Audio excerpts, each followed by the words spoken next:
Good evening and welcome to SPORLITIKS, where sports and politics mix and mingle. I'm Stacey Johnson. Joining me tonight is Aguna, who's late. Again, you guys can get on him when he gets on. The Nigerian moderate Republican, Keith. The constitutional conservative, Stephen. The independent thinker, and my cousin, Todd. Is he really the independent thinker? Yes. Or the dark web thinker? Oh, here's Aguna late. And Aguna, the Nigerian moderate Republican. All right. The Pretty late stiff. He's Aguna. pretty Good evening. Good evening. So Good evening. I don't know if you all know, but we will not default, says Speaker of the House, Kevin McCarthy, on the paying our bills with the debt ceiling drama. According to the New York Times, the LA Dodgers face backlash after rescinding a pride invitation for one of their baseball games, saying they did not want to distract from the event. The Dodgers announced that the Sisters of Perpetual Indulgence would not attend. Now, other groups are pulling out. The United States remains in a heightened threat environment with recent racist and ethnically motivated attacks, the Department of Homeland Security advised today. Stephen, as NASCAR easy talks Why about didn't you put your thumbs down on that, Republican? Wait, you can't just interrupt me in the middle of my intro. How are you just going to do that? No, we're not doing that. Penguin Random House and 5 authors are suing a Florida school board over book bans as Ron DeSantis announced his bid for president of the United States today on Twitter under disastrous conditions. Denver and Miami are leading their series, and which NBA coach is going where now that there are a few NBA coaching positions open as the one in Philadelphia? And more if we can fit it in. First up, Stephen with NASCAR. Tell us about the All-Star race and what's coming up next week. Well, this past week we had the All-Star race, and if you are a big fan of it, you would love it. If you're not a big fan, you wouldn't love it as much. But it was at North Wilkesboro, which they haven't raced there since the 90s. Maybe they'll bring that back at the track, because it was a good race, even though it was just an all-star race. These guys were not racing for nothing. The winner of the race gets $1 million. It's not too bad. So it really was good. Kyle Larson won. Denny Hamlin could have won. Woulda, shoulda, coulda. But his pit crew didn't work so well late in the race. But it was a little bit. It was eventful. It was a good race. But now we get back to the racing. It's his 14th race. It's Charlotte this week. It's a 600-mile race. It's huge, and it's after the Indianapolis 500 race comes on earlier in the day, and then Charlotte comes on. And it used to be a time when a couple of NASCAR drivers would do both. But they don't do it anymore. They have too much going on their own deal to do anything like that, like they used to do. But that was fun. Just catch a helicopter or a plane or whatever, and whatever was fastest at the time, and get to the next race. It was always fun to watch them go from one race to the other and just be completely wiped out after that, because it takes a lot to race both of these cars. So this week's going to be good. It's going to be Charlotte. Looking forward to it, but it may rain, and that's going to be a real drag. They're calling for rain here on the East Coast. It's been a little up and down a little bit. We don't know, because it's all weathermen and they're just guessing pretty much. So hopefully the race goes off. Hopefully Memorial Day weekend is nice and sunny and hot for everybody and a nice time, but and the race goes on. So looking forward to this. This Charlotte race is usually a real nice race to watch. Really nice 1.5 mile.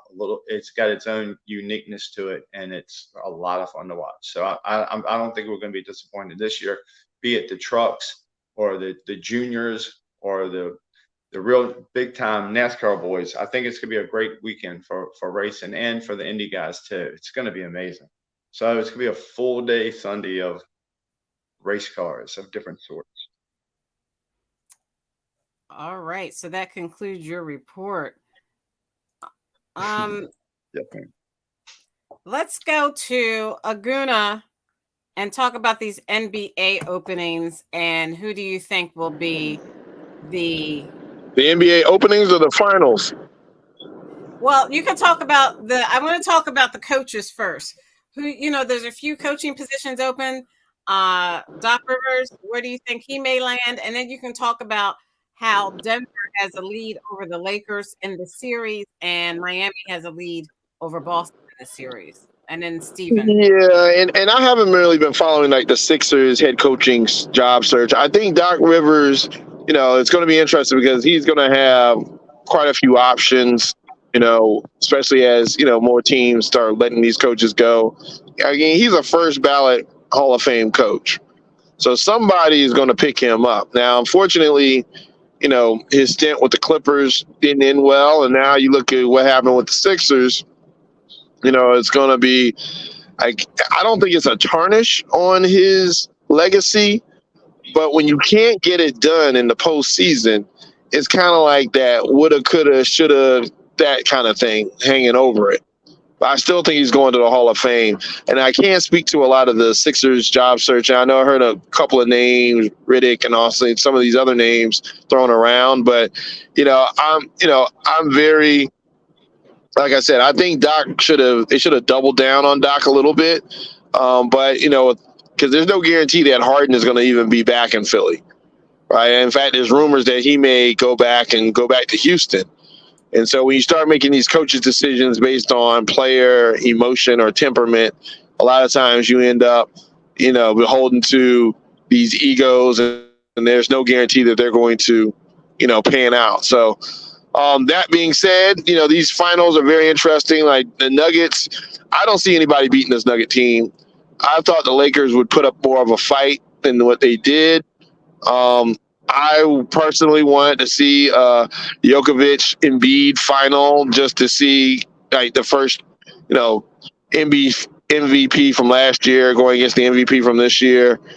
But I think the one thing that Djokovic has got going this year is that he's going to get his title. So he got MVP last year. Now he's going to get a title this year. I don't see the Heat or the Celtics, which they got to dig out of a big hole coming beating Denver. It's just not going to happen, especially what they did to the Lakers. I mean, this was a very good Laker team. It wasn't like, they weren't the most dominant of Lakers teams or LeBron teams, but they had caught momentum at the right time, and they were kind of finding their own. And Denver just shut them down, swept them. So it's like, I don't know if Miami could put it, it looks like Miami may close out tonight. I don't know if they'll put up as big of a fight as the Lakers did, but they're very focused in Denver. They went up 2 games. They went to LA and handled business. It wasn't even a series. So yeah, we'll have to wait and see. Steven. Well, I don't have any idea about the coaches or who they're going to take or why they let their coach go at Philly. I have no idea what's going on with coaches. I think it's the silliest thing I've ever seen in my life. So whatever they do, whatever they get, whoever they get, we'll see what happens then. But as far as this is going, the Nuggets will win it all. They are the team. Boston's not it. They won yesterday. They were hitting some points. They got something back from what they didn't have from being down 3-0. But the Heat's the Heat. It's kind of easy. Take the Heat, get the 7.5 or the 8 or whatever you can get. Take the Heat because even money line, just take it straight up because The Celtics don't play well at home. They're not gonna do well. And then the Celtics have nothing for the Nuggets. At least the Heat is a tough, gritty team that can get in there and really, really mix it up. I was very disappointed in them last night. I don't know what happened. Maybe they just got too cocky. Maybe they needed to lose. Maybe that was the best thing for them. But it has been very interesting, and it was great to see LeBron lose 4 straight games. And I think maybe unless he plays with this kid, he may be gone. But that was good. You know, you don't like LeBron? I don't like LeBron. I like LeBron for what he does and for who he is on the court. But for sometimes he just gets a little bit too much, man. Just for a little bit too much for me, like in other ways. But I respect him. He's a top 2 or 3 player of the lifetime, man. So I love LeBron in so many ways, but some things detract that from me a little bit. But I'll get over it. That's just a me issue. But yeah, LeBron's great. But it was kind of cool to see a superstar go like that because they were playing a team that I had, that I kept backing, that kept making me happy. You know, so I love Denver. I love the Nuggets, and whoever they play, I think they're going to annihilate. And like last week, I called for a sweep and maybe a game in 5 or maybe a sweep. But I thought it was going to be kind of quick on these 2, and then the next 2 teams that play is going to be great. And it would be. I am got a soft spot for the Heat if they can take out the Celtics and then win it all against the Nuggets. But I think the Nuggets are just too much. They have way too much that they can deal with. But maybe they can take it to 7. It'll be a great series. That will. So let me. I'm showing you the my screen, and if you see, it says 2023 NBA coaching tracker news, rumors, interviews, personnel changes, updated May 22nd, 2023 at 6 p.m. Fox Sports. The NBA's coaching carousel already began moving moments after the 22-23 regular season ended. A couple of teams announced that they were moving on from their current coach. And here's the latest news. Hired. The Houston Rockets agreed to terms with former Celtics coach Ime Udoka to make them their next head coach.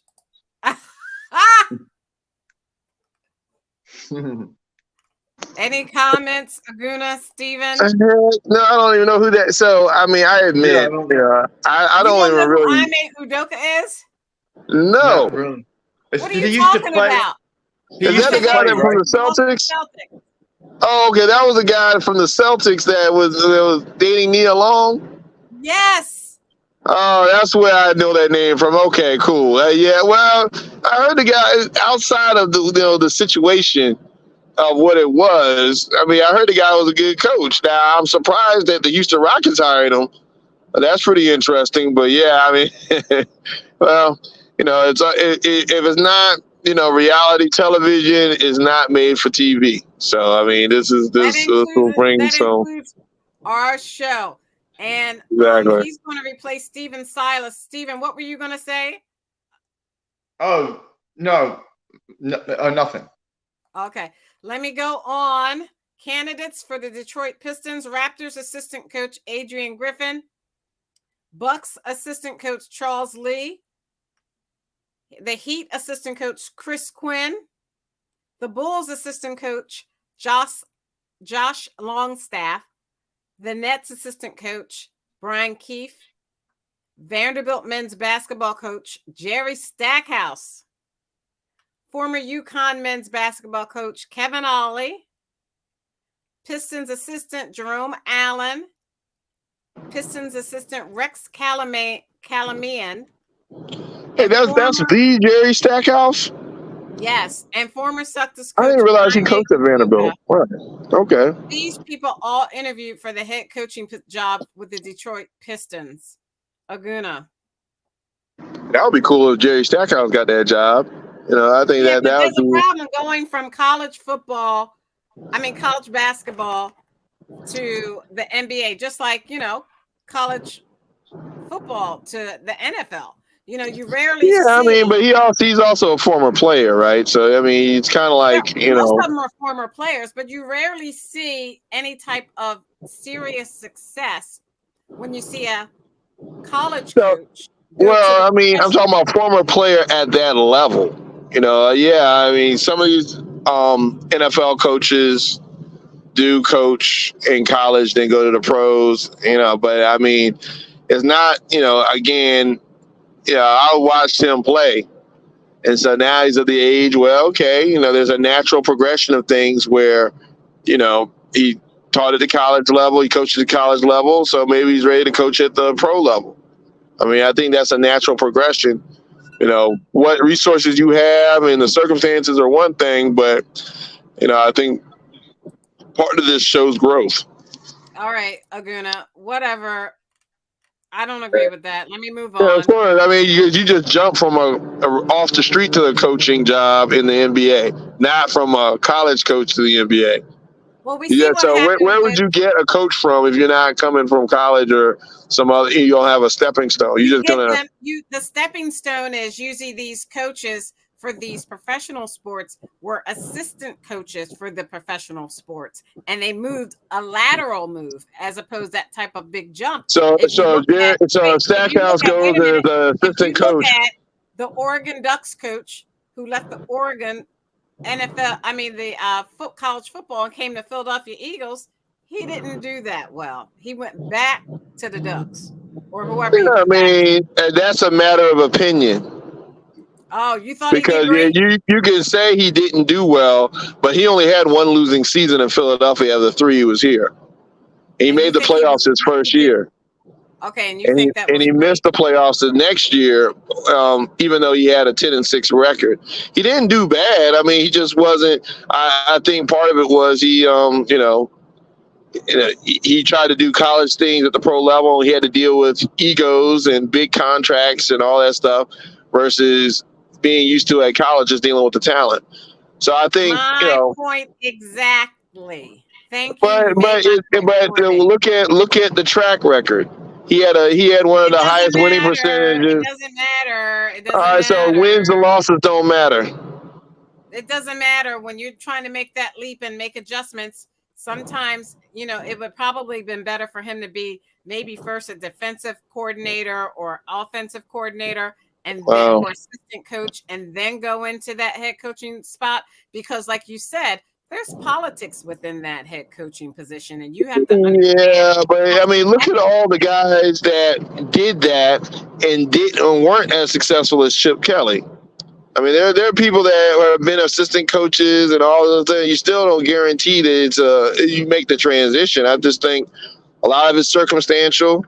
I do think I give Chip Kelly credit because without Chip Kelly, we wouldn't have won a Super Bowl. He brought in Lane Johnson. He brought in a lot of these guys that contributed big time later on when the Eagles made their run. So he knew what he was doing to a certain degree. I don't think he was just very popular with the fans and eventually the players. Okay, so Stephen, did you have a comment before I move on to these other teams? No. Aguna said it all. He said it quite well, and don't be agreeing with Aguna because in 5 more minutes you're going to be probably calling him all. No. Okay, Stacey, I'm going to agree with you on this point. Because I retract the part where I was back in Aguna. I'm gonna back you now. No, I really just I don't have enough information to give you a really good breakdown of this thing. If I don't, then I don't have any. I'd rather talk about hockey when it comes to my time. Okay, so let's go back to the screen. The Milwaukee Bucks, they're looking at 1, 2, 3, 4, 5, 6, 7, 8 candidates with Nick Nurse, Charles Lee, James Borrego, Kenny Atkinson, Adrian Griffin, Scott Brooks, Mark Jackson, and Chris Quinn. Then the Sixers they're looking at former Bucks coach Mike Budenholzer, Sam Cassell, Mike D'Antoni, Frank Vogel, and Monty Williams, and Nick Nurse. Aguna. Yeah, the Being an name that Eagles jumps fan, out. Don't the names that jump out at you? Sam Cassell just jumps out at you, right? he's So assistant it's like, coach. yeah, he's also a former player, right? Mike D'Antoni is former Rockets and Suns coach. Yeah. Frank Vogel is former Lakers and Pacers coach. Mike Budenholzer is former Bucks coach. Former Suns coach Monty Williams, and former Raptors coach Nick Nurse. Out of all of them, I like Nick Nurse or Sam Cassell. Yeah, because a lot of times with these coaching jobs, a lot of it has to do with name recognition. A lot of it has to do with, because you got to have the skills and capability to coach at that level, but then there's also the star power associated with the name, right?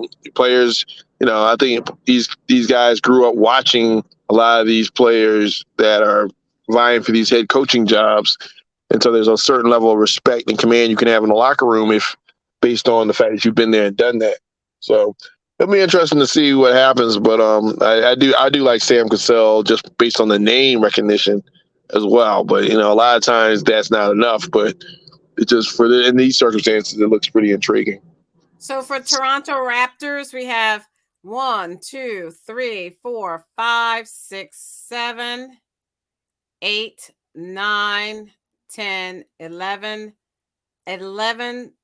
people they're interviewing, one of which is the WNBA's Las Vegas H coach, Becky Hammon. They're looking to put a woman in. Let's start with Stephen as the head coach for the Toronto Raptors. How do you think that's going to work, Stephen? No, that's not going to work. That's not going to work at all. I mean, I think a head coach for a professional team, they're not ready for a woman yet. Maybe if she's so much better than everybody else and she can prove that she's so much better than everybody else, maybe. But I think that these men will respond more to a man than to her. But if she can prove that she has so much more ability than they do, then she should be the coach. I don't know how do you do that? I have no idea.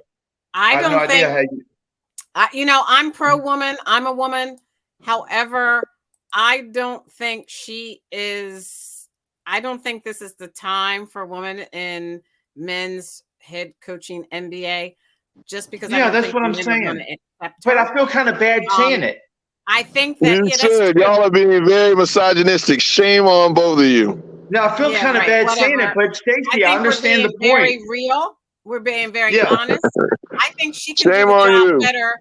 I think she can do the job better than all of those other candidates. She could probably do the job better, 10 times better, but because she's a woman, they're not going to bring her in there. And if she is a woman, it's going to take some time for them to give her the respect that she's due.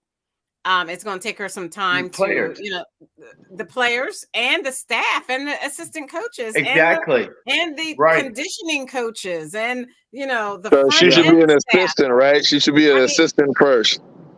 Yeah. Yes. Come in like everybody else. Yes. But maybe not because she's been a head coach for a professional. She wasn't a head coach for a college. But was it for women? Basketball team. Was she a professional women's coach? Yes. And you have to come in at some point. That doesn't count. I don't think now is the time because unfortunately, like all you men on this show, you guys are a little sexist. Ooh. We're not sexist. Speak for Keith. We're realists. That's Keith. Truth hurts. We're not sexist. None of us are sexist. Let's move on to the Washington Wizards. This is Steven's team. They interviewed two people. Why you got to put that on me, Stacey? And Trajan Langdon, huh?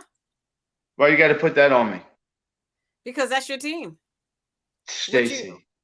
Put it on us. What you saying? Why do you put it on me like that? They can't win a game. I got other teams that I root for. I can't root for people who can't ever win at all.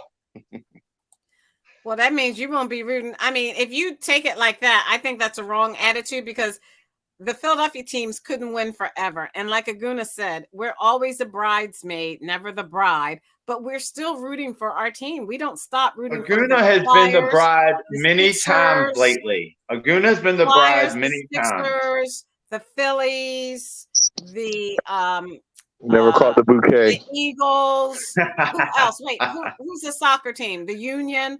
We never stopped rooting for all of our teams. The Stars. The Stars. We never stopped And rooting for them just USFL. because they don't win. Yeah, What but kind of what is fan it? do you Not think we are? USFL, but the other league that's doing well up in Washington. What league is that? Is that the American XFL football? with the Defenders or something like that? Is that? Yeah, the Defenders. That's it. Yeah, so they've done well. Did they end up winning it all? Because I haven't heard anything about them in a while. Maybe it's over. That should tell you something, because I haven't either, and I haven't necessarily looked either. But if that's the best that Washington can do, then I'm rooting for them like that. But I mean, it's been about 100 years since the Redskins been to the playoffs. 150 years since they've been to the Super Bowl. It's been a long time. So it's hard to root for a team like that has bad coaches. And we just got rid of a really bad owner. Maybe everything will change now. Maybe the karma will get good and we'll start winning and we'll start having things happen. But I don't think for some reason that owner, Dan, we won't say his entire name, there was something wrong with him. I don't know what it was, but I heard when I was young, when he bought the team, when I was a young man, that he really wanted success for his team because he's a real fan. And a real fan with real money bought this team, and he's going to make it something, and he never did. So maybe now we'll have something that we can root for, but it's been really, really rough. And it's been a lot rougher than it has been in Philly or Dallas or New York or anywhere, I think. I think the Washington team has had a big beat down, and it's time for a bounce back, and we will win the division this year. Bank on it. That's odd. I don't think you believe that. Yeah, With Sam Howell, never win, and then he said North Carolina's finest. Winning in 100 years to winning the division the next year. I'll put $3 on us winning the division, and with the odds I'm getting, that could pay a mortgage payment probably. Okay, so I'm going to move on to us. I've been waiting for, and I think he's been waiting, but Keith has been. I don't know what Keith is doing. He's going in and out, in and out. It's very distracting, Keith, for you to go in and out, in and out. Stay in or stay out. Which is it? Well, I got to feel like I'm part of the conversation. I don't yet, but go ahead. Okay. You brought this story to me about the LA Dodgers. Do you want to talk about it? Oh, yeah. That, again, and I guess Todd's going to come on it when I start. Because, I'm not in favor of these gay pride and gay and drag queen nonsense, because that kind of stuff is what exactly, well, I won't say that. But, the LGBT agenda is really attacking American culture and trying to change it. I mean, that's my perspective on this, because why not celebrate American pride? You see, I'm discriminated against because I don't agree with the homosexual lifestyle. So they discriminate against me. I would not be allowed in certain venues that they would be allowed in. Okay, so people like me who agree with me and believe like me, we would be excluded. See, but the American experience, being an American, is better, to hold that flag up proudly.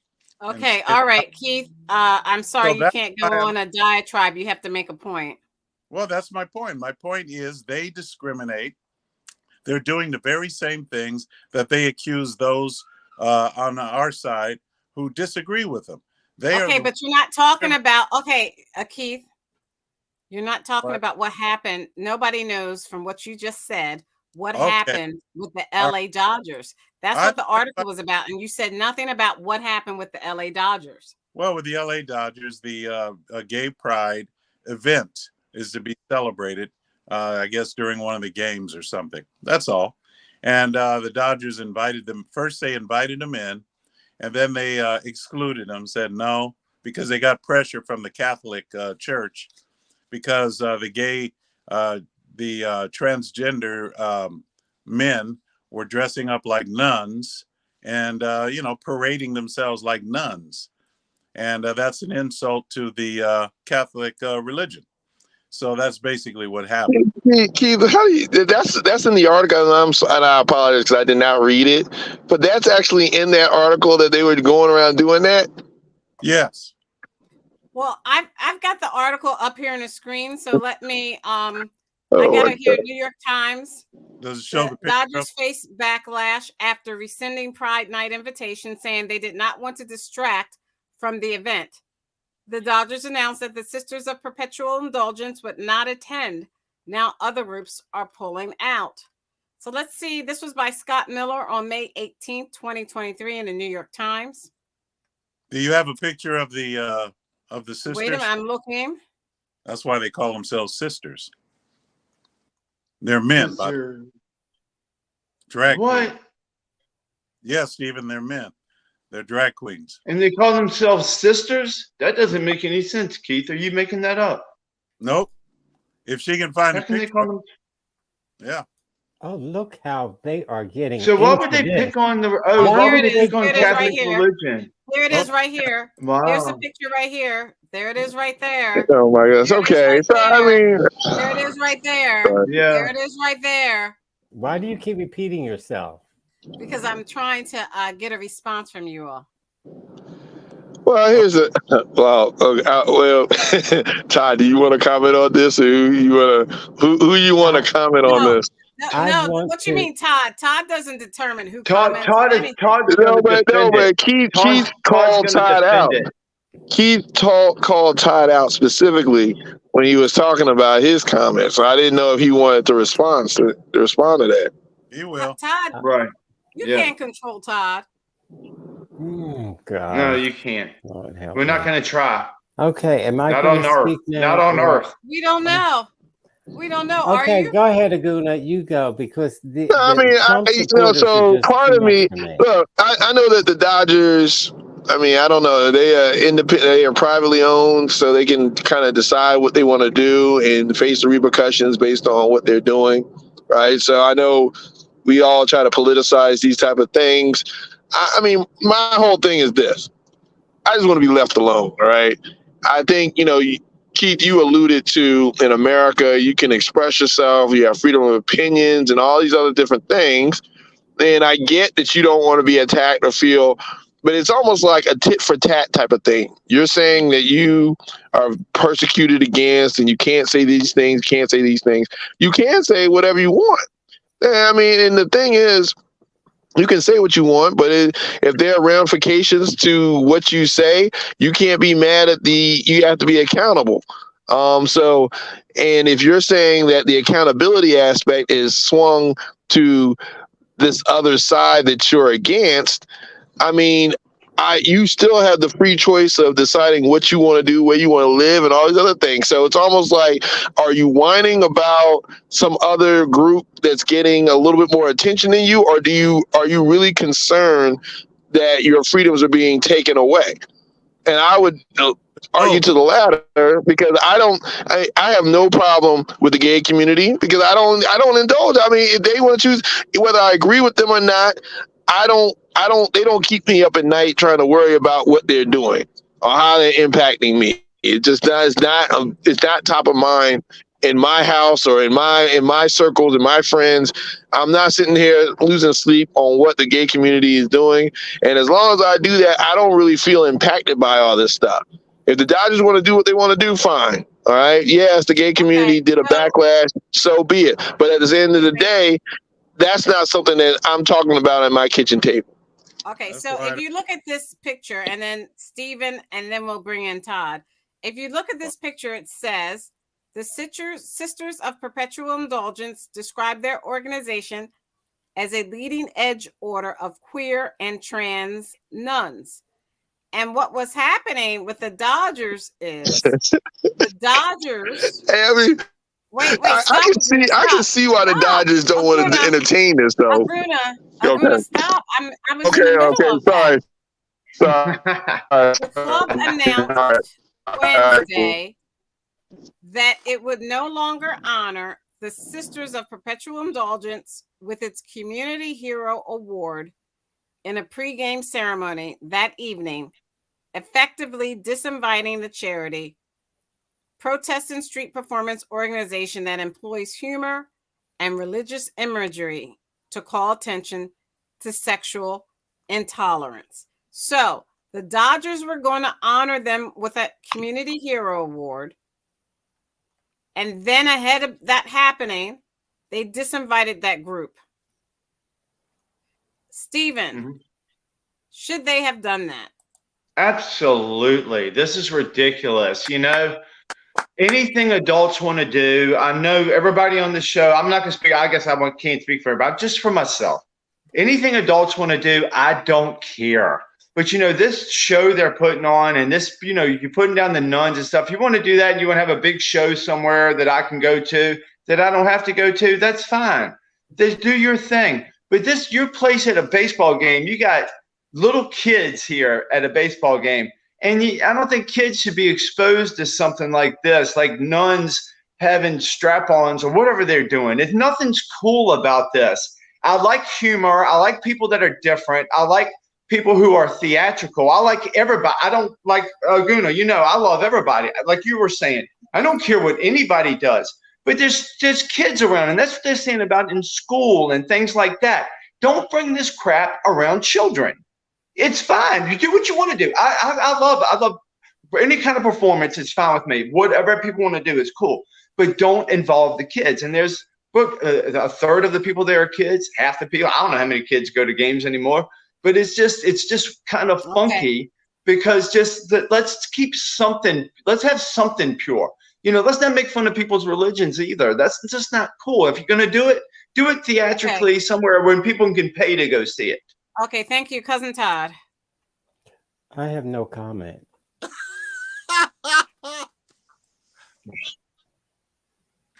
Oh gosh. I'm sorry, Todd. I had to laugh at that one. No comment. Boy, I tell you. See, once again, no, I did that earlier, though. I didn't have a comment about something I couldn't speak about that I didn't know about. So I understand Todd saying he said, I don't know anything about this crap. I ain't got no comment. He also said, I never said I don't know anything about this. Don't put words in my mouth. No, I was a casting expert. This is what's bringing down the civil society. It's destroying our. I don't know about that. Oh, but it is. I do know if you look at this screen. I know it. We have evidence in the Bible. That's what happened to Sodom and Gomorrah with their kind of antics. It's not showing, but this person's nails looked really, really nice. You know, God destroyed. When they stopped at LGBT, because I could remember that. When they put extra letters, I cannot remember it. I can remember LGBT. That was the good old days. I can't remember 17 letters. Okay, there. See, these are the nuns of perpetual indulgence, and they came up with this to bring awareness to people who are intolerant of people who cross-dress and who are part of the LGBTQ plus community. And I was just saying that the nails look really nice right there. Stacey, that's not bringing awareness to intolerance. Well, what are you talking about? That's what they say, and that's why the Dodgers gave them the community award. Yeah, they are intolerant of other people's religions. Thank you. They would let them do that about Muslims. Let them dress up like Muslims or whatever, Islam, and see if they don't get their heads cut off or something. Yeah, that's right. They can make fun of Catholics. Yeah, that's right. All right, so Todd, do you want to talk about the Florida book ban? There was a book banning in Florida. Can you talk to that, please? Yeah, the governor of Florida is a bigoted, ignorant ladyboy who loves culture wars, and he thinks that's going to win him the presidential election. Funny thing is, the only books he's banning are books about not sex, as Stephen likes to think. No, it's books about like Why the Cage Bird Sings. Now, There's a whole list of books that he's banned, which has nothing to do with sex. Stephen's right. It's about sex. Mm-hmm. And so for him to ban books on like Why the Cage Bird Sings, like I was saying, it tells you there's something behind this. Well, what's He the doesn't want African American studies taught in school. He doesn't mind Latin studies or European studies. He doesn't want CRT. Or any other studies, just not blacks. And so when you have somebody like that, that is blatantly racist. When children should be taught, or like, for example, even somebody like Stephen and Keith were taught about Martin Luther King and Harriet Tubman. And well, not now. You can't be taught anything black history in Florida, which Not is true. disgraceful. Now you can, Not true. like I said, European studies, he didn't touch that. Why not? True. But it's not true, Todd. What you're saying is not Latin true. studies, he didn't touch that. No, it's critical race theory and all the crap they want to bring in. It's all the What is woke critical agenda. race theory? He's keeping the What does that woke crap even out of mean? school. Stephen, what Look, is critical race theory? What is I that? gotta hear that. I gotta hear this. How many books did the What left is ban? critical race How many theory, books did the Stephen? left ban in the last 3 years? How many books? Don't Okay. deflect. So he Define doesn't critical know what race critical theory. race theory Well, is. But here's he's one heard aspect. white Let me- Republicans say that Excuse over me, I'm and showing over you my again. screen. Excuse me. If you look at this screen, I'm sharing it. Open America files lawsuit against Florida School District over unconstitutional book bans. The lawsuit was joined by Penguin Random House Publishing. Parents and authors asserts that Escambia County School Board unlawfully removes or restricts access to books about race, racism, and LGBTQ identities.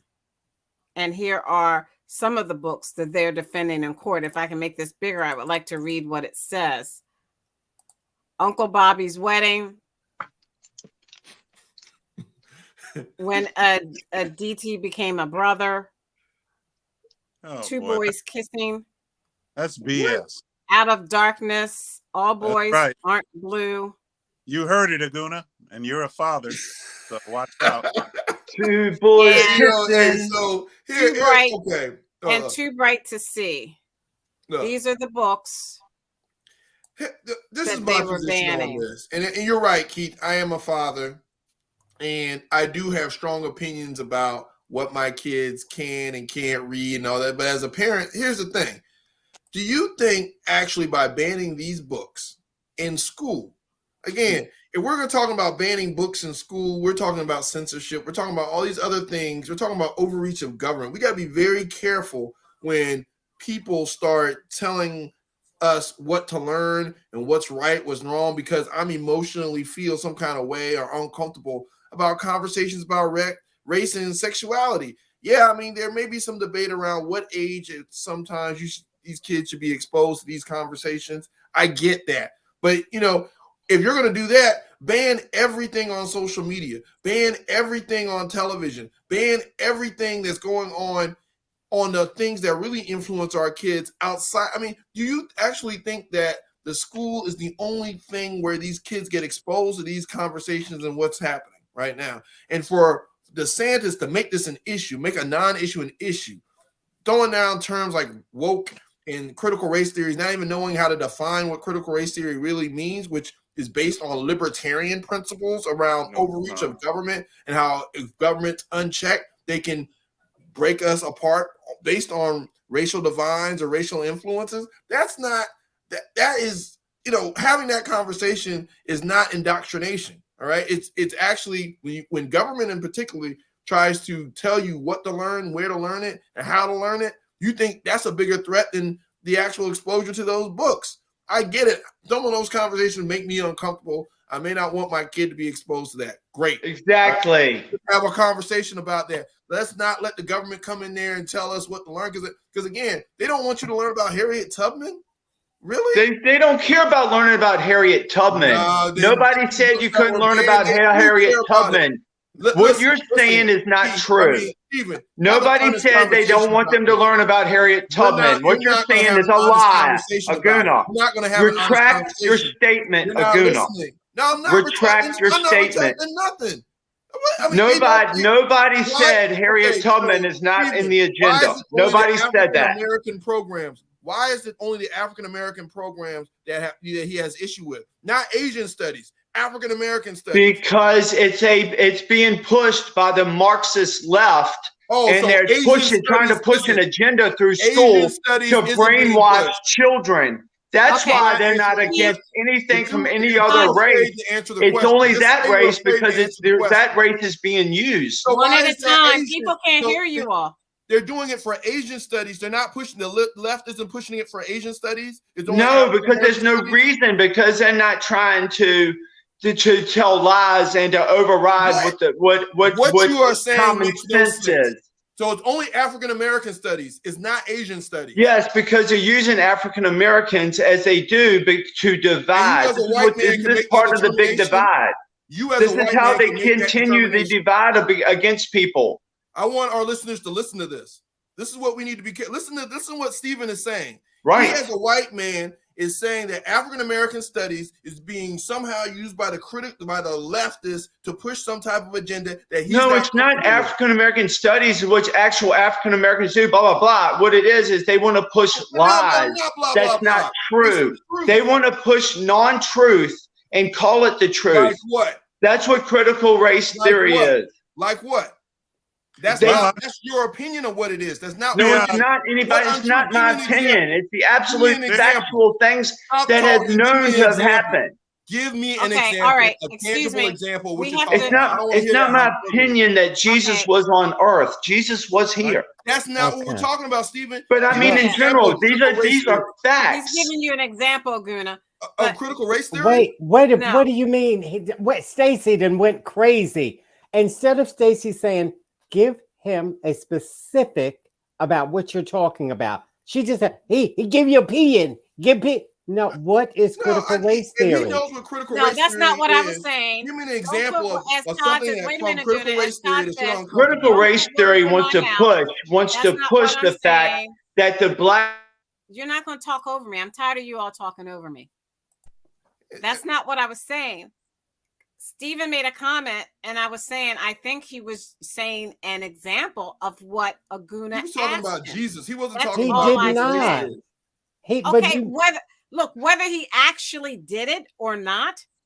Sure, that's what the listeners want to hear. But my point is, I think that's what they want to see if you know what you're talking about, Stephen. But and you don't. Go ahead. Who was going, Stephen or Stephen? Tell us about example of critical race theory. Go ahead.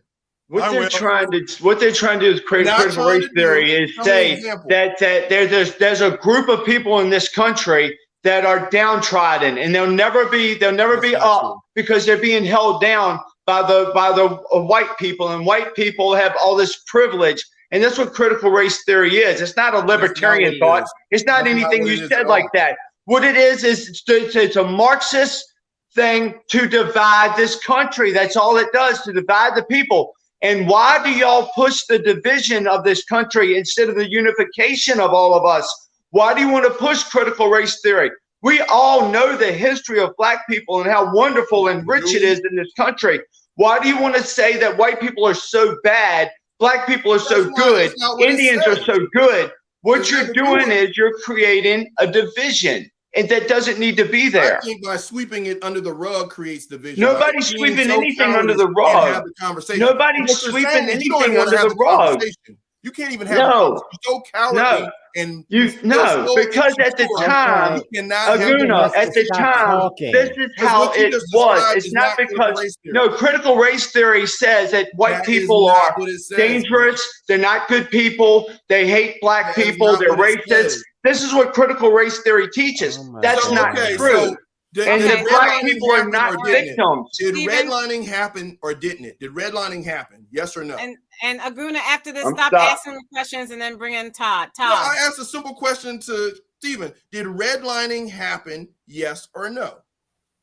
Redlining. What is redlining? When you put your eye makeup on? See, yeah, avoid the Okay. question because you I don't don't know the question. What the hell is redlining? I redline when I race my car and the red line goes It over. went completely over your head, and you just showed our viewers that you What don't is know what the hell you're redline? talking about. Keith, you know what? Anybody, do y'all know what redlining is? Yes, ma'am. What is redlining? No, he's trying to I'll deflect. explain Say it. you don't I'm know not what trying it to means. deflect. I don't know what it means. Exactly. Okay. So you don't know what critical race theory means. Wait a minute. What is redlining? Todd's going to say it. Let Todd say No, it. no, no. Let Keith say it. Keith said he knows it. What is redlining? Okay, Go ahead, Todd. let Keith answer it because I don't Keith, think what he is knows redlining? either. I want to answer it with also my other answers. Anyway, redlining is just when they say that blacks, they have a limit as to where blacks can purchase homes and so forth. That's one example of redlining. If I go to California and in California they say you can't live in this neighborhood because no blacks are allowed. That's part of redlining. That hasn't been like that since the 50s. Yeah, exactly. Well, What are we talking about redlining? I think you're. But see, say this. Again, that's good. That's good that you said that. Hold on. That's good that you said that. I'm glad you said that, Stephen. It hasn't been like that since the 50s. So why are we talking about redlining now? Conversation. No, listen. Let me answer. It's not like that anymore. It happened in the 50s, but because of what happened with redlining and restricting where African Americans could live, that had a direct impact on wealth in this country as far as access to resources, schools, and things like that, that eventually cascaded down into division of class and economic, social issues. That's called African American studies, dum-dum. Yes, no, what you could have done, a lot of people regret. Why is a lot of people didn't do their own thing. A lot of black people just took what happened and didn't do their own thing, which they should have. My point is, by at least acknowledging that it existed, we can start having a conversation and start healing. It's not about making you feel guilty. It's about acknowledging the past so we can avoid that. Because at the end of the day, let me finish. I'll never feel guilty. At the end, again, you did because you were like, people are bad about people. Listen, because redlining happened and that impacted social economic conditions in this country, right? You fast forward to today where, you want to make sure that you check government. Again, this is a libertarian principle. The government enabled redlining to happen. So critical race theory, acknowledging that the government, if unchecked, can be a threat to our society, should not be a threat to you. It should undermine a lot. Critical race theory is actually based on conservative principles, but you don't want to 70 years later. Again, 70 years later, what are you talking about? Left conspiracy. 70 years ago, there was redlining. Again, why do we still redline? You know what? I apologize if you're unable to grasp. Do we still redline? I apologize. Do we still redline? Unable to have this conversation. Who redlined? It was 70 years ago. It went completely over your head. I get it. It went completely over your head. Okay. Stacey, let me speak also. I didn't speak on this. Guys, I think Stephen spoke enough. I think that our listeners now understand that you don't know what the hell you're talking about, Stephen. It was beautiful. Who knows redline? Exactly. The same person that doesn't know what critical race theory means. I know what critical race theory does. Aguna and Stephen, please let Todd go. Oh, go ahead. Go ahead, Todd. The floor is yours. Okay. My point is proven. You get smoked again. Your point is stupid. Oh, that's very your point is stupid. Something 70 years ago. You don't understand it. Yeah, it's stupid. I would say the same thing if I had nothing to say. Okay. I don't understand it. You all were supposed to let Todd go, and you go ahead, Todd. Sorry, we're trying to. I'm going to try one more time. To follow up on what Aguna was saying about redlining and the fact that Stephen didn't know what that meant tells me you need to do your research. When you say that was way back then, now that's not true that it was way back then. But let me just focus on that. Remember the floods in Louisiana? How all those blacks got flooded out?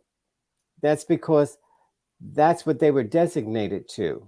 They could not live anywhere except the low-lying areas. So you see what happened because they were forced to live there. So, but when you say that's over, because that was then and this is now, how many times have you seen no vacancies for blacks? And I saw this one on TV. This was just 2 years ago. No, it was before the pandemic. It was 3 years ago, where a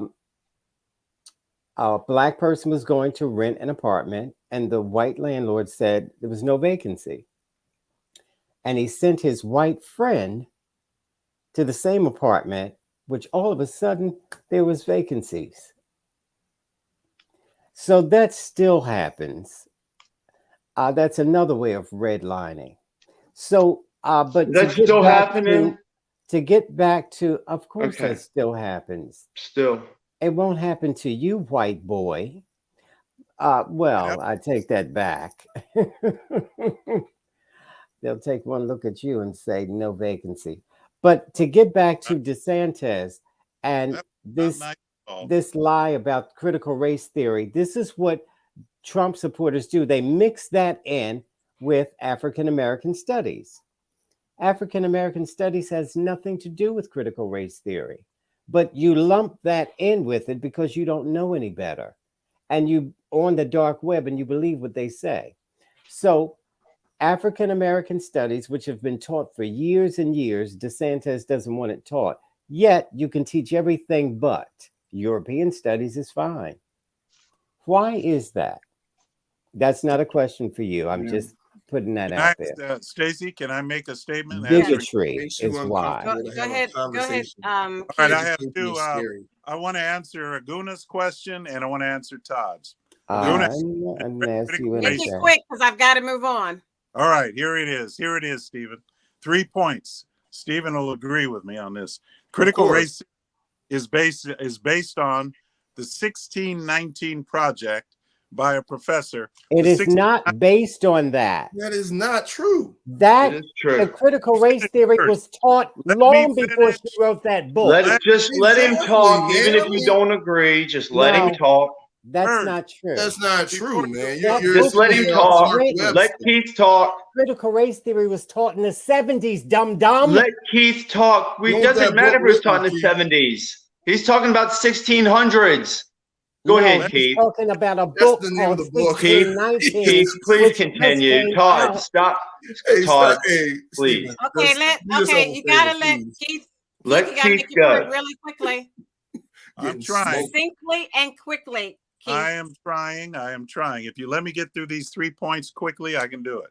If you then you make your lying statements. All right. Let's look at the 1619 project was about the idea that slaves were brought into the country and slavery was the founding principle of America, that it was based on slavery. That's why they get the idea that the country was built by slaves, built by black slaves. And then the idea also of 3/5 human, that blacks were 3/5 of a person, that in the Constitution, that's Article 1 of the Constitution, which is a lie, another lie. And then another lie, that the Constitution excluded blacks. That's another lie. It did not exclude blacks. There were men who excluded blacks. They were leaders and they were Democrats. But it wasn't. What's your other point, Keith? And the final one is that America is a systemically racist country. All of these are ideas that are taught and promulgated in the CRT curriculum, and they have to go. So let me ask you something. I'll just don't ask him anything, Aguna. I don't have time. If there's no such thing, did Jim Crow exist? Yeah, and it was from the Democrats put Jim Crow out there. Okay, I don't have time. Isn't that systemic racism? I gotta share the screen, and then we've got Nas on the phone. Racism? Well, whether it's Democrats or Republican, I don't care. It's systemic, right? Okay. For the last 50 years, we've had affirmative action. That takes care of any red lines or red linings or whatever. 50 years of affirmative action wiped out whatever red line you want to talk about. Look, you're just trying to break your own record and sounding crazy. No, and it's just destroyed our country. If you look at the screen that I have, if you look at the screen that I have up, it says Florida sued for redistricting Chinese citizens, other foreigners from restricting, Chinese citizens and other foreigners from buying property.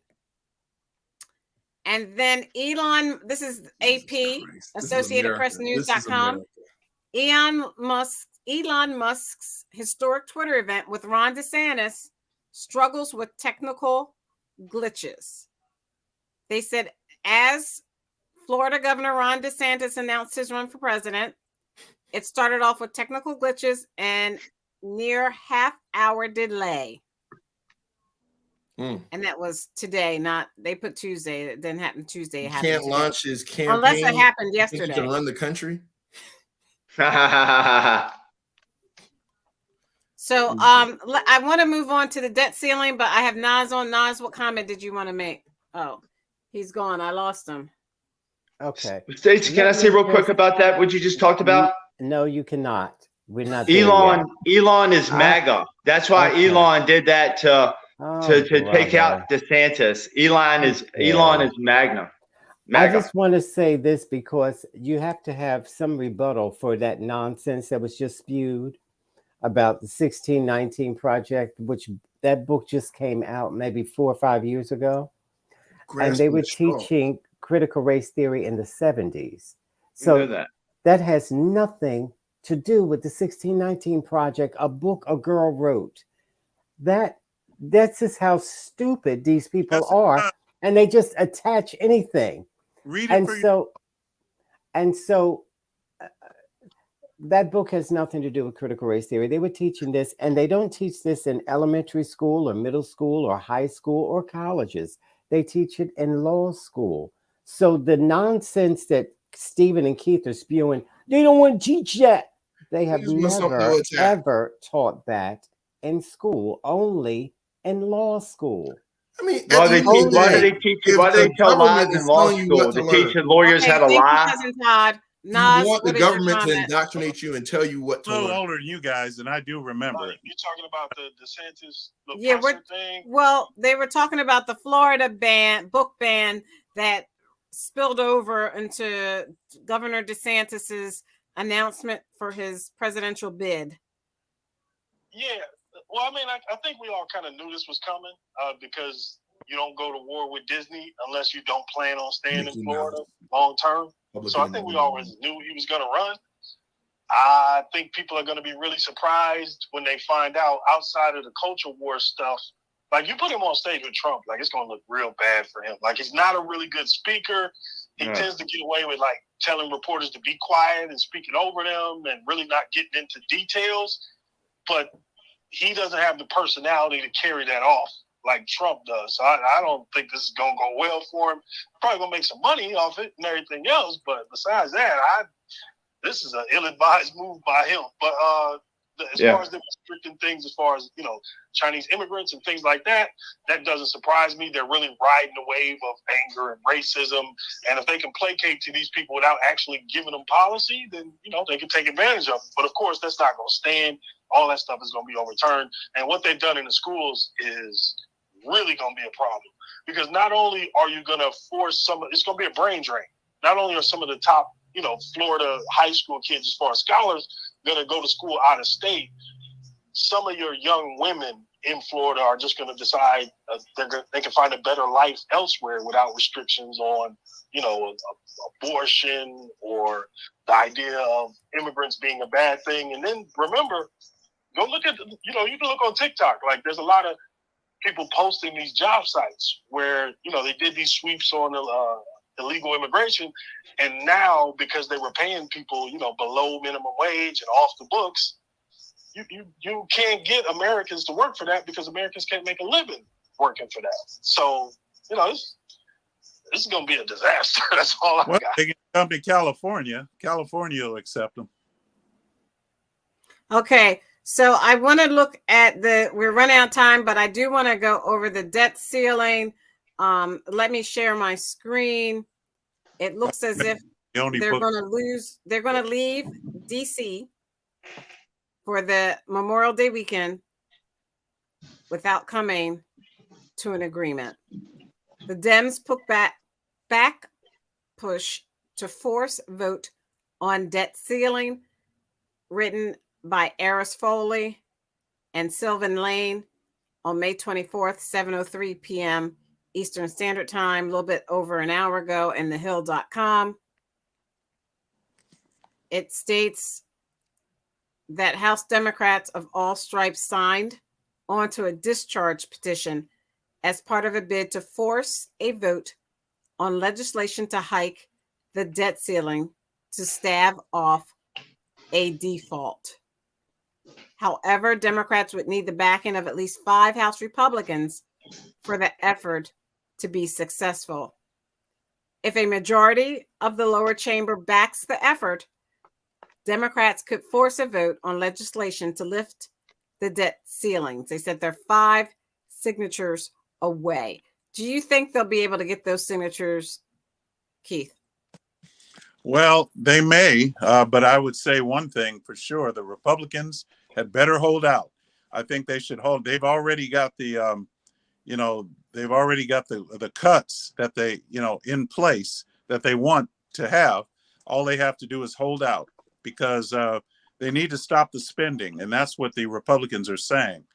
They're not afraid to raise the debt ceiling, but they just said stop the spending in certain areas, and they've got it all worked out. This time I say the Republicans are ready. They just need to hold out.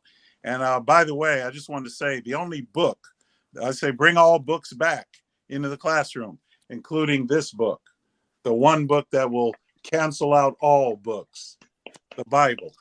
Anyway, go. Now if it makes you feel bad about yourself and feel guilty. I feel like Keith is a media creation for this show. This Exactly. is not a real person. Sir, you are an actor. There's no way to think like this. I'm convinced. Why am I an actor? Because I hold up the Bible? I mean, if you think about it, you can't be serious about what you just said about the Republicans and the cuts. I mean, because you didn't say one cut that you agree with. Yes, there should be cuts. Cut. Okay. Like what? Stop giving money to Ukraine. 1. Okay, and that's 0.00001%. You cut that 0.00001%. Aliens. Stop giving money to 0.002%. Okay. So if we look at this article, those aren't major cuts at all.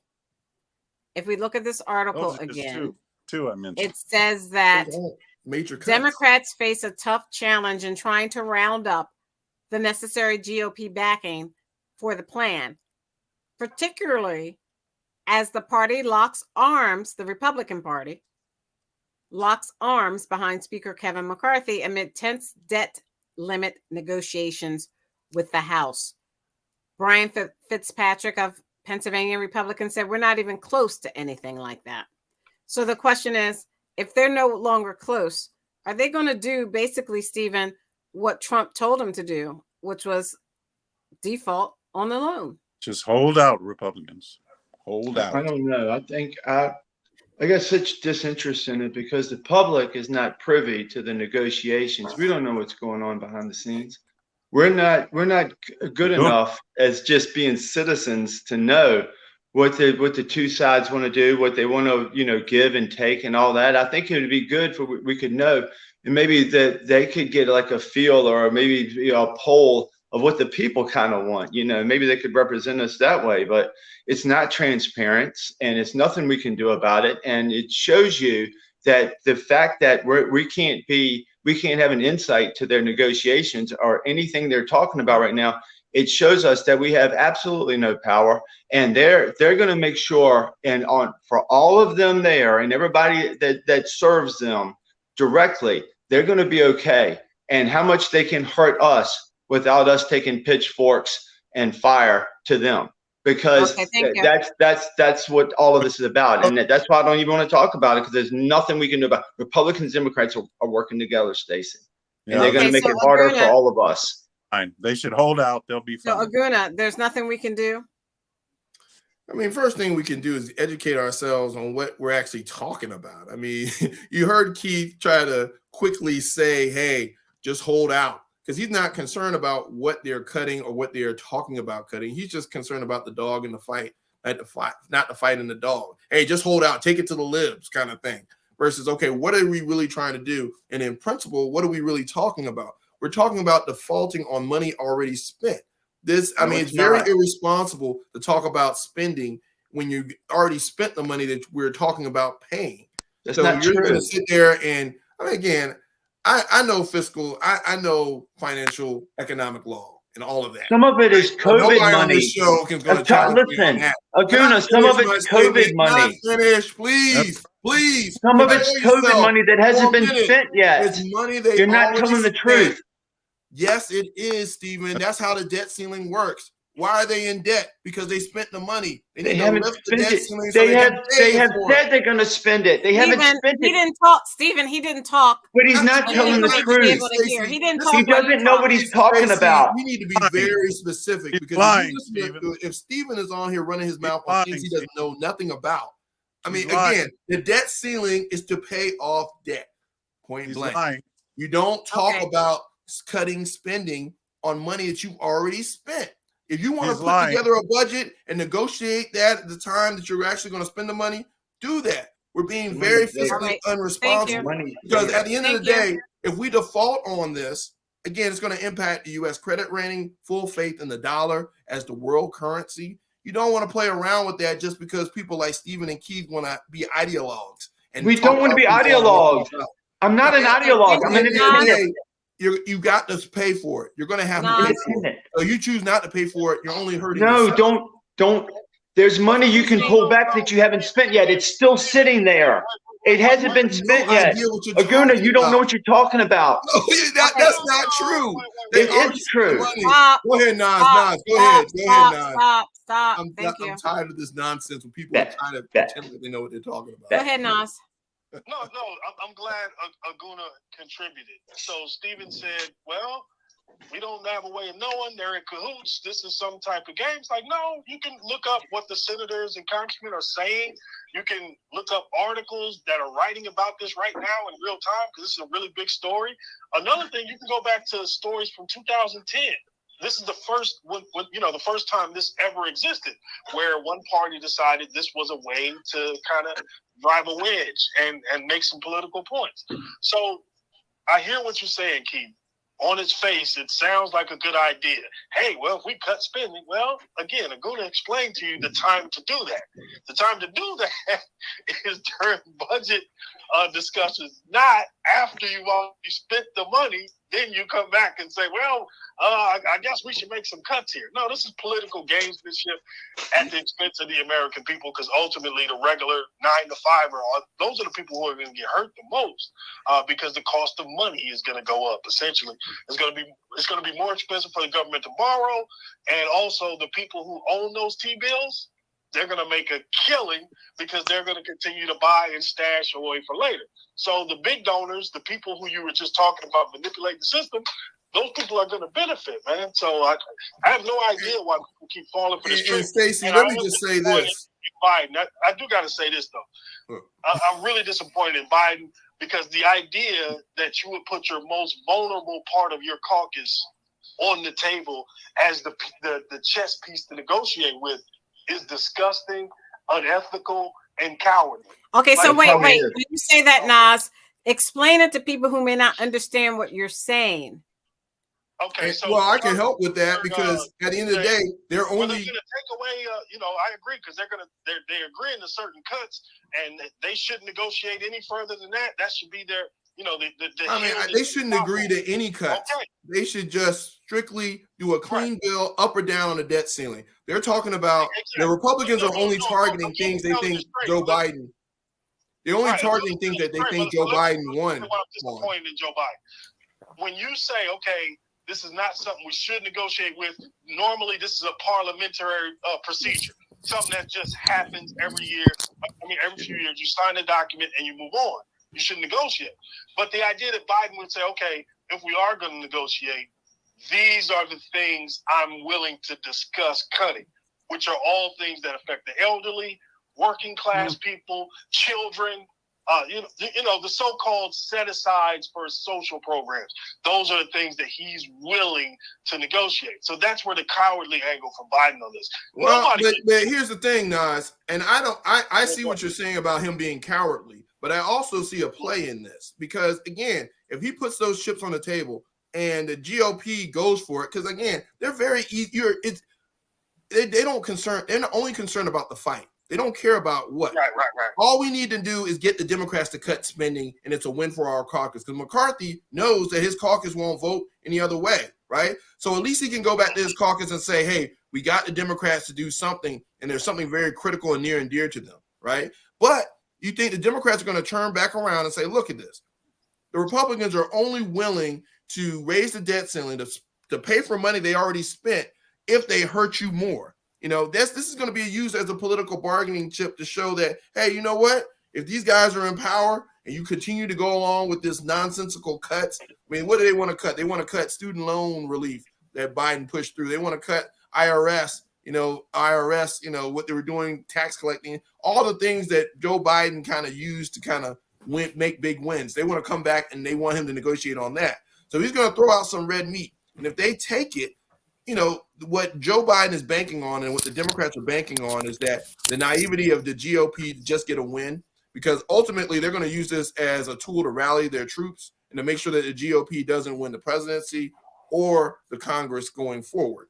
So if I was the GOP, I wouldn't fall for that bait. The budget the following year, they're going to include all of those things, and then it'll be another fight. And right. There'll be rallying points from each side. Like, yeah, I get your point. Like, there's some strategy to it where it could work, but ultimately, again, it still puts the vulnerable on the line. Why use the vulnerable as the bait? Because you're negotiating with someone who doesn't care. You're negotiating with someone that's going to do what they want to do. Something else as a bait. Points. It's like, why would we use Todd as a bait for Stephen and Keith? Well, because they're going to attack him. They always do. Anything LGBTQ related, Keith is going to defer and say, Todd, make a comment on this or something. He's going to do something silly like that. And then Todd's going to check him like he always does. And then Keith is going to try to deflect and say something about Biden. And then, Hunter Biden's laptop. And then Stephen's going to talk about Benghazi. And then we're going to go right back to the same thing we got to in the beginning of the show. So we're no different than Congress and the halls of the administration, you're saying? I mean, pretty much. I mean, except, I'm trying to be a centralist here, but I can't even be a centralist here. We are different in that we have limits. Hold on. Keith and Stephen said they haven't really looked into this. This is not, something they're really interested in. The Republicans know exactly what they're doing. They figured out in 2010 that this could be used as a weapon when there's a sitting Democrat president. So when Trump was in office for those 4 years, they never broached this idea. Never came up again. Why? Never talked about spending. It's a political weapon. It's not an actual idea that helps anybody or makes good policy. And then here's the other part that I really think Americans should just take some time to look into the idea of a sovereign nation, the ability to be in debt, which is an advantage, not a disadvantage, right. And also a printing press. Go look at the nations who don't have a printing press when they go through financial hard times. Bless you, cousin Todd.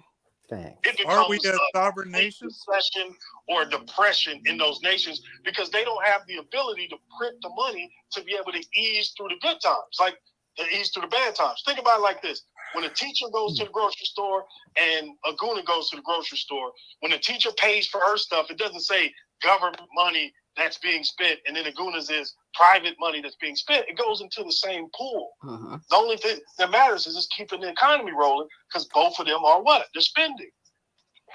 So okay. The dollar is the world currency. The dollar is the world currency right now. Exactly. Why mess with that?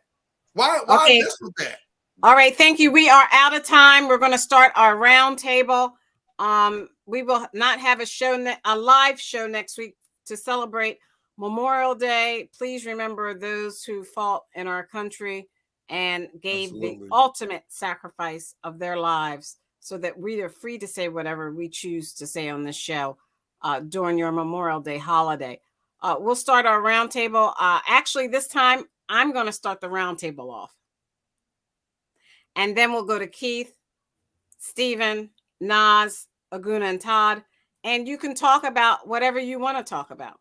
So I'm going to start the roundtable off with my experience with former NFL player Jim Brown, who passed away my heart, thoughts, and prayers go to his wife and children. I got to actually spend time in Jim Brown's house in the Hollywood Hills with him and a friend of mine who was dating him at the time. And he picked us up from LAX airport and took us back to his house. And no woman was thrown out of any window. He was a perfect gentleman.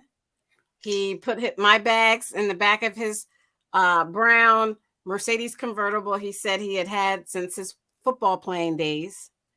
That night we went to see the premiere of More Better Blues with Spike Lee. And we had a great time. We met and talked with Spike Lee. I sat next to Robert Townsend during the preview of that movie. Went back to Jim Brown's house. He had. Oh my gosh, you are just name dropping. I'm about to say, wow. And what I loved about Jim Brown's kitchen was he had this refrigerator that didn't look like a refrigerator. It just looked like a regular, a cabinet. And you opened it up and it had all these fruit juices. And at the time, I'm not a big drinker. You may not know that. But I lost my mind. I was like, look at all these Dole fruit juices. I can mix papaya and cranberry. And, I just had the best time in the world. And I didn't even think about the fact that he had those fruit juices because they were mixers for alcohol. But for me, it was like great because I just could have any kind of juice I wanted. So I mixed all my juices and had a good time as I heard all this metal clinking the glass tables that he had down there because he had a lot of guests over. And that earlier evening before we went to the premiere, Timmy Brown came over with his, I don't know if his wife or girlfriend, and his son at the time, Sean. Now, Timmy Brown played for the Philadelphia Eagles and was very instrumental in them going to the Super Bowl at the time in the 60s. And he came over and had his son, who was a toddler, and he was out by the pool. And now, of course, Sean Brown is much older, and Timmy Brown was in the Hall of Fame especially for the Eagles. So that was a great, great experience at the time. I didn't know anything bad about Jim Brown or anything negative, not bad, but anything negative about him. And he was very kind. He was a gentleman. He had a big, big picture of Louis Farrakhan and his wife up in Jim Brown's living room. And I just want to say, Jim Brown, you were very gracious and very polite and very nice to Paige and I. And thank you.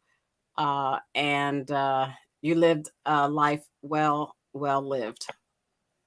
Keith. All right. Well, just wanted to say that from a constitutional perspective, it's important for the audience to know, and you can read this for yourself in articles of the Constitution.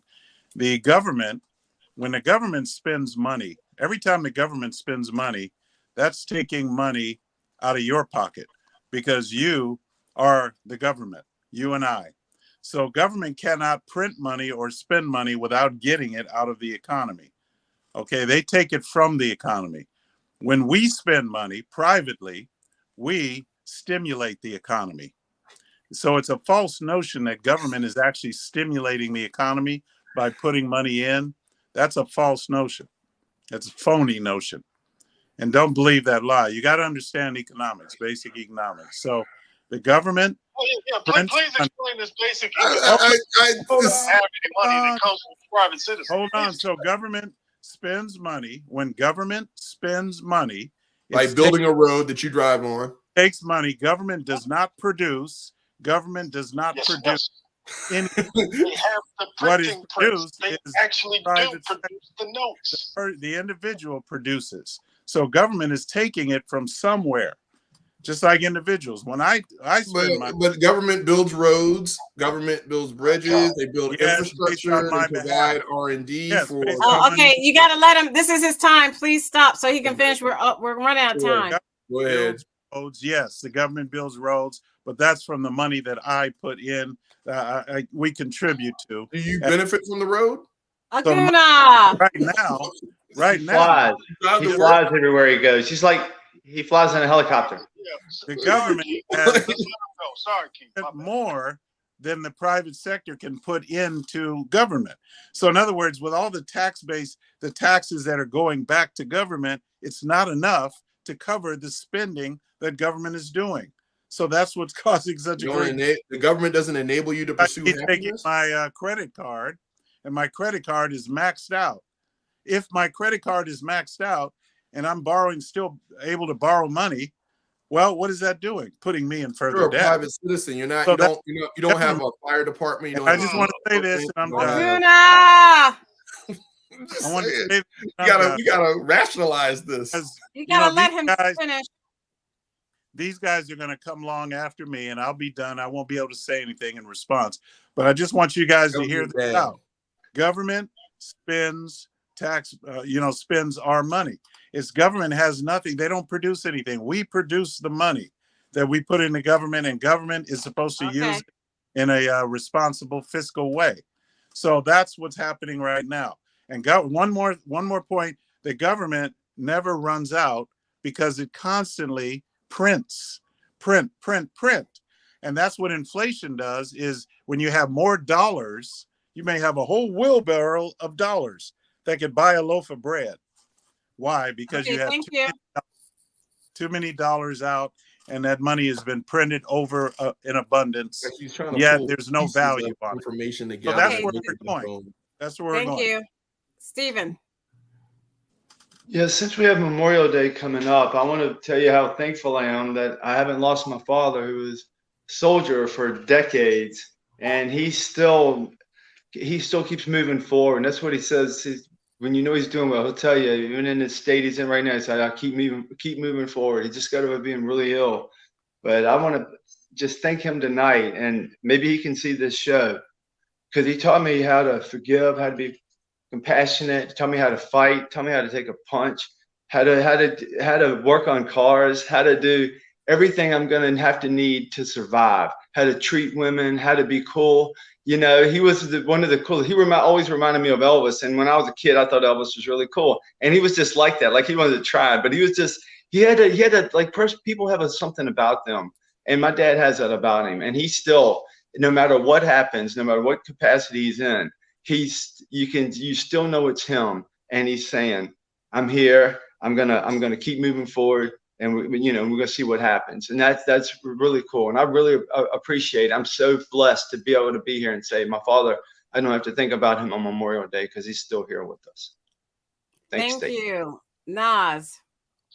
Yeah, so I wanted to talk about something else, but just anybody out there, just Google the debt, Google tax collection and government spending, and you'll get a better idea from that misinformation that Keith gave you.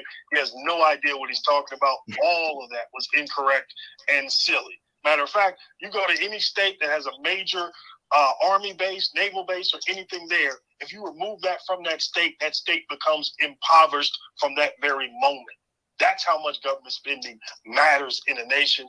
And again, at the end of the year, they're not sitting in Washington waiting on Keith's tax check to come in the mail in order to pay the bills. But the thing I wanted to talk about was Stacey, bringing up Jim Brown. If y'all get a chance, look up Bomani Jones on Jim Brown. He did like a 20-minute thing on Jim Brown. It's really good, got into his life, his thoughts, and everything else, because he's a complicated guy. And the reason he's complicated, because he's human. There's not been a human born that was perfect yet, and I don't think there ever will be. So when we discuss Thomas Jefferson, and you say, hey, this dude was a great mind as far as, building things, as far as understanding governments and different systems, but he was also an enslaver, and he impregnated a teenager. When you look at the story of Sally Hemings, complicated legacy, Thomas Jefferson.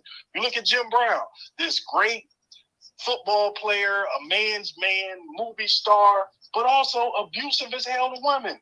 Threw one off a balcony. There's stories of some of the women being really young as far as him dating and everything else. Really complicated dude. George Washington, great general, understood battlefield tactics, understood how to inspire troops.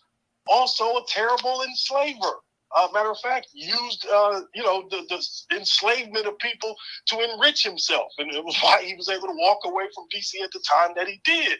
So again, there are no perfect people. Everybody is going to have a complicated legacy, from these famous people we talk about to your uncle and aunt and niece and nephew. All of us are going to have complicated lives where we did some good, we did some bad, and you just hope on the ledger you did a lot more good than you did bad. But there are no perfect people, and you can't get all crazy and sensitive when somebody brings up the atrocities of someone who committed them. So when Kobe Bryant passed, and rest in peace to him, I was real sad about it. And when people were reporting, some of the reporting brings up what happened in Colorado. Did he sexually assault that woman? We don't know. But to act as if the person who brought it up is in the wrong, and not just that, no, he's a human being. We do good and we do bad out in there. All right, thank you. And I have the article up. You can see, anyone can see it. Bomani Jones slams Jim Brown's ultimate disappointment. Could not take accountability. So that is in sportskeeda.com. I guess you can look it up and read it later on. Aguna. Yeah, I know this week Tina Turner passed away, which I was saddened by that. I mean, she was an inspiration to a lot of folks. Life is short. I know we get into it on the show about our different political views and perspectives, but I do have mutual respect even for some of the wrong opinions expressed here. I think that as we go into Memorial Day, it's important to not only understand and reference our loved ones who are here and been lost over the years, but also just revel in the fact that we can have these debates. As long as we have these debates, I think it's part of it is being able to listen and to engage and to understand perspectives that you may not agree with, but there are perspectives. And when we challenge each other and when we engage each other, if you can't consume the knowledge or even rebut that based on facts, or just engage in the conversation, I think that's bigger than the problem than not saying anything at all or trying to cover it up or ban it or anything like that. So as we look back on Memorial Day, we look back at some of these celebrity deaths, which are really impacting us as individuals, just find solitude in the fact that we're here, and hopefully we'll wake up tomorrow and do it all over again the next day. So I hope everyone enjoys the weekend and their Memorial Day and use it to reflect on life in general. Thank you. Cousin Todd. Okay. Two things. One is Stephen's father. He served in the military, and I was wondering why Stephen wanted the government to default if his father was going to be affected directly by that. Senior citizens, people on Social Security, disability, people in the military. So does he realize that those are the people that'll be impacted when they go over the cliff like Trump wants them to do? That's number one. Number two, I'm going to take a page out of your book and talk about a sports hero.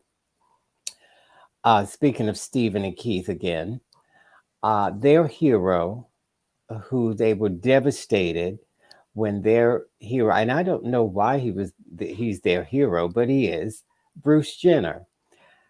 These people, I guess they thought they were going to marry him or make out with him or something. And so since he went into his transition, now Keith and Stephen are devastated by it. They don't know what to do, and they've never gotten over it. So sorry, Keith and Stephen, you'll have to find your own wives. Is that it? That's all. Pride. Hey, Keith, Pride Month is coming up, Keith. You're gonna be real busy in June. Well, I'm very proud of this. Yeah, go figure. What did you say, Nas? No, I can't believe Todd was able to get that off without anybody jumping in on him. I just knew one of them was going to jump Well, in. no, Steven Steven is gone, disappeared. so it's only Yeah. Keith. And so Well, Keith doesn't we have must his say that watchdog. what's so special also that Stephen didn't mention that I do And want to mention Steven is can't work. I mean, Keith can't work without his friend by his side. So he doesn't know Well, what to do. No, I'm we just do. kidding. Excuse me. We would.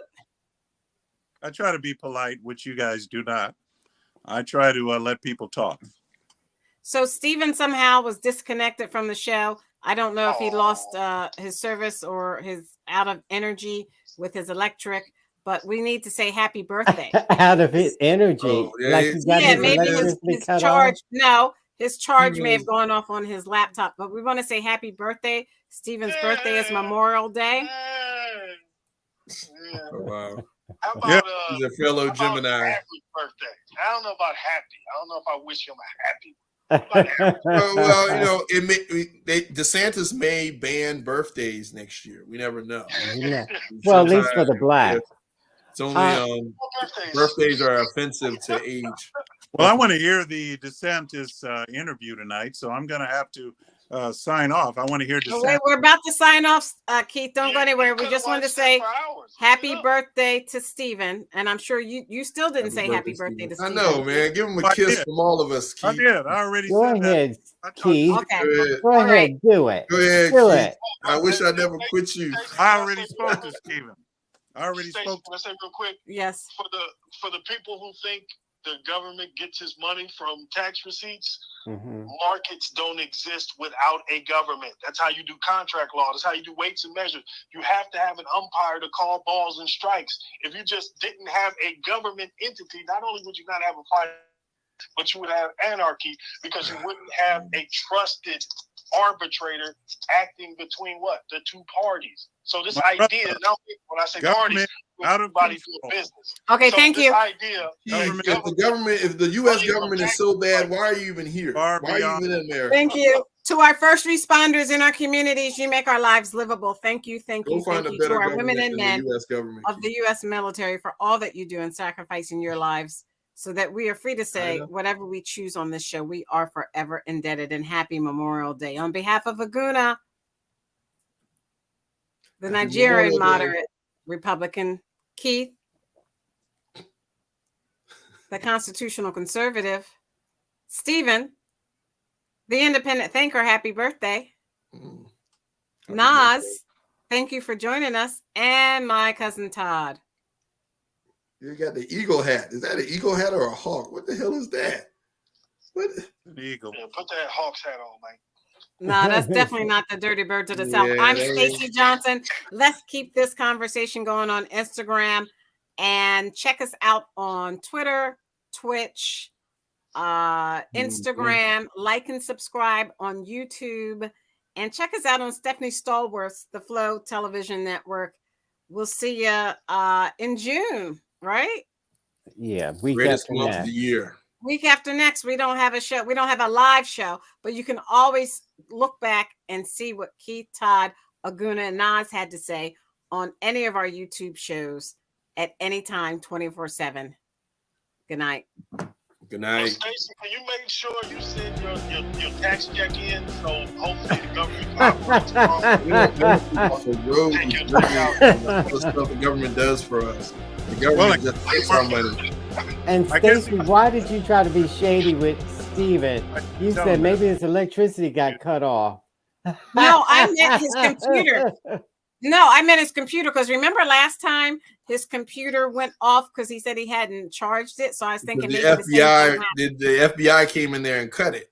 And then and then Had that thing running for 9 hours watching all the conspiracy videos. There's no battery left after watching all that nonsense. Hey Nas, you neglected to say what else I said, that the government, the spending of government far exceeds the amount of money it takes in for taxes.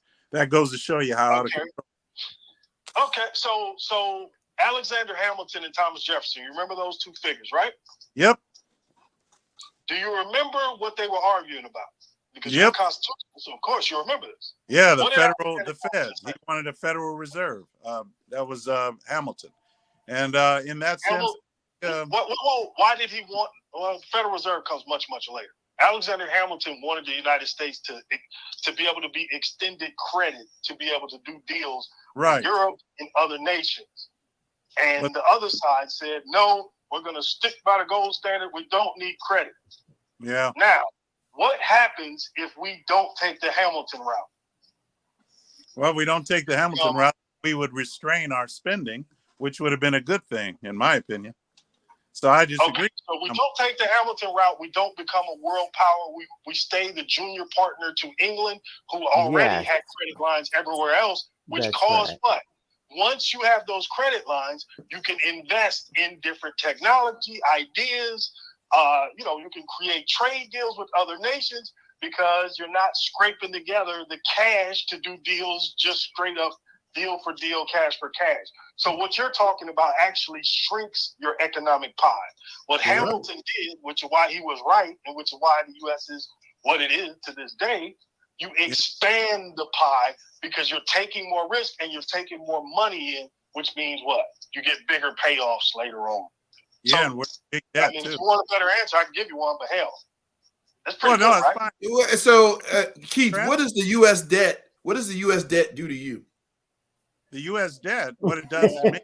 What does it do to you? What it does is the grandkids of me, your grandkids, your kids' kids, and future generations is what it does. It takes away. Tell me what it does to them. Well, we're spending for future generations. We're not spending our money. We're spending their money. And they will have to, at some point. What does that mean? I know that's a story. What it means is that's a tagline. Well, what it means is future generations will have to pay. And they will be in a tremendous debt. And they'll be looking at. So let me ask you this. So if you look at the amount of data created in the last 4 years, it's more than that man data. It's more the data that man created since his existence. So in the last 4 years, we've done things that we didn't know we could ever do, right? So to push debt to future generations, not having faith that the future generation, now we're putting in a position to solve those problems and to be in a position to create the artificial intelligence, all these different things that we can't even fathom right now. So on one hand, you're saying, hey, I'm doing all this for future generations, but you have no faith in the fact that future generations are coming up with solutions to problems that we don't even know are problems yet. That's what we're doing now. You think the people 100 years ago knew we would be dealing with the internet? No. That's what's happened. It's called humanity. We figure out things for the future generations. You're sitting here saying, hey, future generations, they're going to be in debt and all this other stuff. They'll probably be worrying about what planet they're going to live on. Okay, thank you. Good night. And he didn't say that when Donald Trump was president and spent more than any other president in history. No, because you're going to cut, because we don't need to explore space because it's too much expansion. Well, like Ray, I'll leave you with these thoughts. It's like what Reagan said. I'm from the government, the federal government, and I'm here to help. Have a good day. All right. Bye. As he was a two-term president, people should, the government is bad for you. Well, I'm running for president. Like, what? Yeah, it's amazing. It's the biggest hypocrisy. Look, Keith, I get it. It sounds good, but the reality is, I have faith in my son's generation and his kids' generation to fix these problems, or at least to come up with better solutions. These are the assets of the wealthiest in the country, meaning they buy treasury bills, and when those things mature, they'll make a profit. That's why the government has debt, to extend credit that they can pay out. Matter of fact, the kids that you're talking about, the next generation, another reason why they'll be able to even get even more debt is because of what? Slavery. The country is expected to live another 100 years. Why would you buy USA T-bills but won't buy T-bills from Venezuela? Because you expect the United States government to still be standing. But Keith never answered the question. What does the debt do to you, Keith? Nothing. The answer is nothing. Well, the debt enslaves me to the lender. Just because you want to go borrower watch is enslaved. football, whatever it is you're trying to do. Let me try to stop us from being enslaved to the lender. The borrower is You as an individual then stop spending. You can choose to stop spending. Is enslaved to the lender. The borrower is enslaved to the lender. The borrower is enslaved. You have no idea what you're talking about. All right. Good night. Good night. All right. Thank you.